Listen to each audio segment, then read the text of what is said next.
বিমানত উঠাৰ বাহনা সকলোৰে মনত থাকে আৰু তাৰে সৌভাগ্যজনে বিমানত উঠিছে আৰু কিছুমানে এতিয়াও বিমানত উঠি পোৱা নাই কাৰণ বিমানৰ খৰচে হৈছে যথেষ্ট বেছি বিমান যাত্ৰাই হৈছে যথেষ্ট ব্যয়বহুল গতিকে সকলোৰে সপোন পূৰণ নহয় খৰচৰ কাৰণে টকাৰ কাৰণে কাৰণ নিম্ন মধ্যবিত্ত লোকসকলে বিমানত উঠাটো এটা ডাঙৰ সপোন আৰু তাৰ মাজৰ বহুতৰে সপোন পূৰণ হয় বহুতৰে নহয় কিন্তু এতিয়া আৰু চিন্তাৰ হয়তো কাৰণ নাথাকিব অতি শীঘ্ৰেই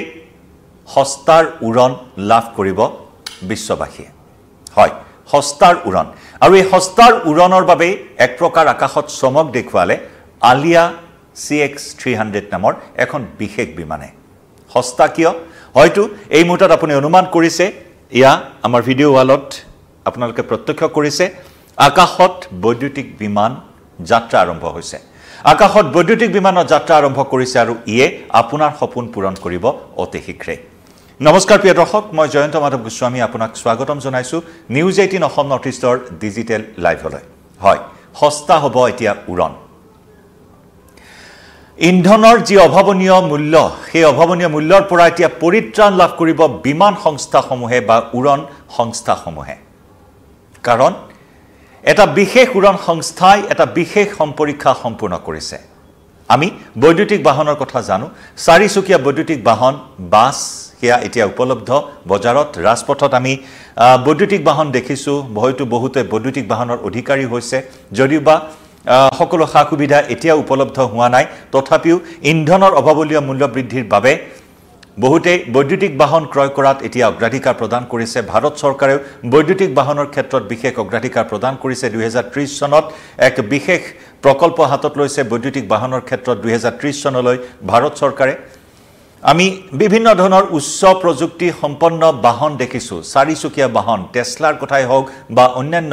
উচ্চ প্ৰযুক্তি সম্পন্ন বাহনৰ ক্ষেত্ৰতে হওক মানৱবিহীনভাৱে টেসলাই যি চমক সৃষ্টি কৰিছে চালক অবিহনে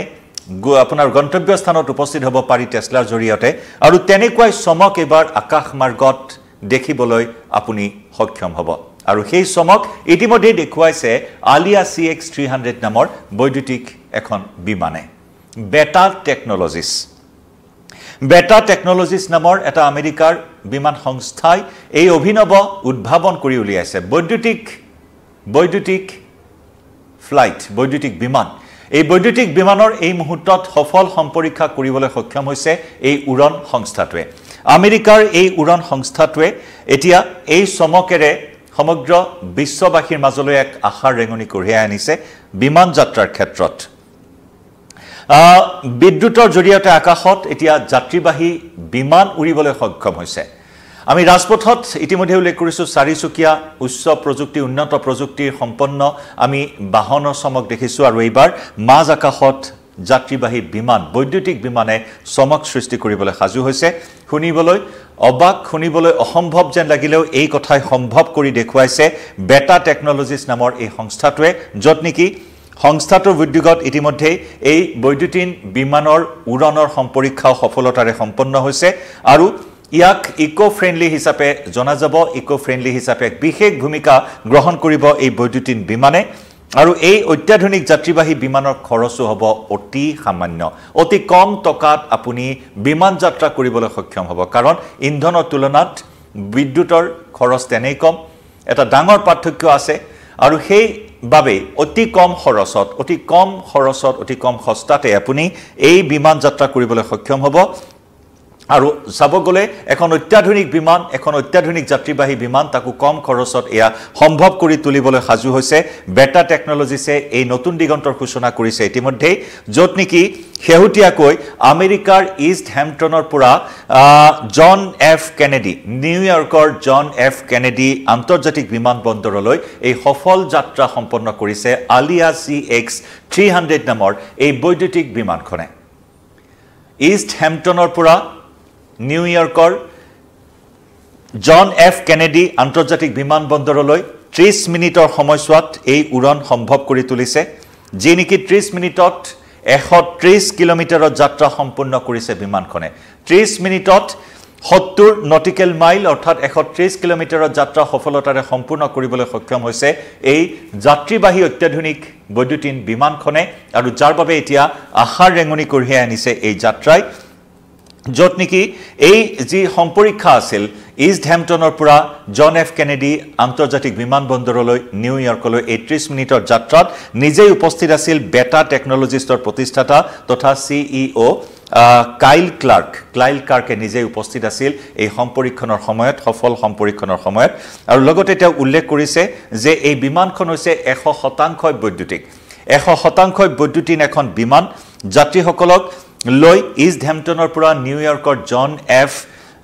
কেনেডি আন্তৰ্জাতিক বিমানবন্দৰত বিমানখনে সফলতাৰে অৱতৰণ কৰিবলৈ সক্ষম হোৱাৰ কথাও তেওঁ নিজেই প্ৰকাশ কৰিছে সংবাদ মাধ্যমৰ আগত আৰু এই দূৰত্ব অতিক্ৰম কৰাৰ বাবে অতি কম খৰচ মাত্ৰ 700 টকাত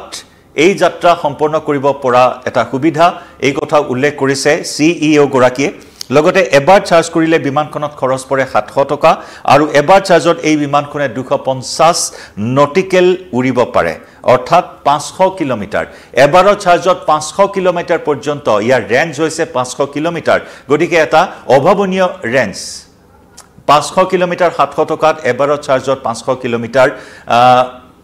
অতিক্ৰম কৰিব পাৰে উৰিব পাৰে এই বৈদ্যুতিন বিমানখনে গতিকে স্বাভাৱিকতে বিজ্ঞান প্ৰযুক্তিৰ উত্তৰণৰ ক্ষেত্ৰত ইয়াক অভিনৱ চমৎকাৰ উদ্ভাৱন হিচাপে কোৱা হৈছে আৰু এই দূৰত্ব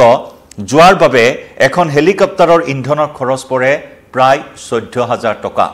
$160 অৰ্থাৎ ভাৰতীয় টকাৰ হিচাপত প্ৰায় 14000 টকাৰ প্ৰয়োজন হয় এই পৰিমাণৰ এটা যাত্ৰাত এখন হেলিকপ্টাৰত তাতে মাত্ৰ 700 টকাত এই যাত্ৰা সফল কৰিব পাৰিছে এই বৈদ্যুতিন বিমানখনে আৰু স্বাভাৱিকতে